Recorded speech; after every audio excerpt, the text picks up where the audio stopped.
একটা ছেলে অনেক ভালো আছে, তার ফ্যামিলি সব কিছুর মধ্যে সে খুব হ্যাপি আছে, তারপরেও কেন তার অনুভূতি সে প্রকাশ করতে পারে না? তার চেয়ে বড় কথা কাকে সে বলবে? মাকে বলবে? মার তো বয়স হয়েছে। বাপকে বলবে? বাপের সাথে কোনো ছেলের বন্ধুত্বপূর্ণ সম্পর্ক না। বউকে বলবে? টেনশন বাড়বে, আরো বেশি ভেঙে পড়বে বউটা। বন্ধু বান্ধবকে বলবে?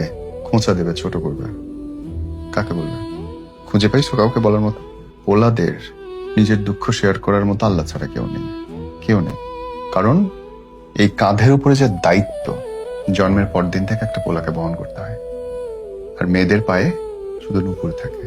আমি বলি না যে ছেলেরা বড় হয় বাবার দায়িত্ব কাঁধে নিয়ে, শুধু বাবার কাঁধ থেকে ছেলের কাঁধে আসে।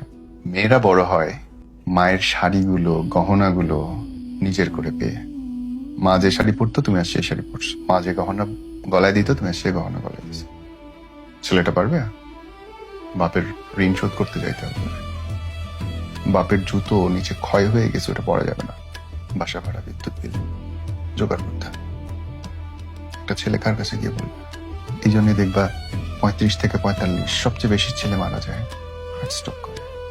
প্রত্যাশা, দায়িত্ব, চাপ, এবং এই জ্বালা থেকে বের হওয়ার জন্য এদের পাশে কেউ থাকে না। অসহায় লাগে, জানো, আমার ছেলে মানুষদের অসহায় লাগে। শালা গাধার মতো খেটে মরতেছে, দুনিয়াতে তার কোনো সম্মান নেই।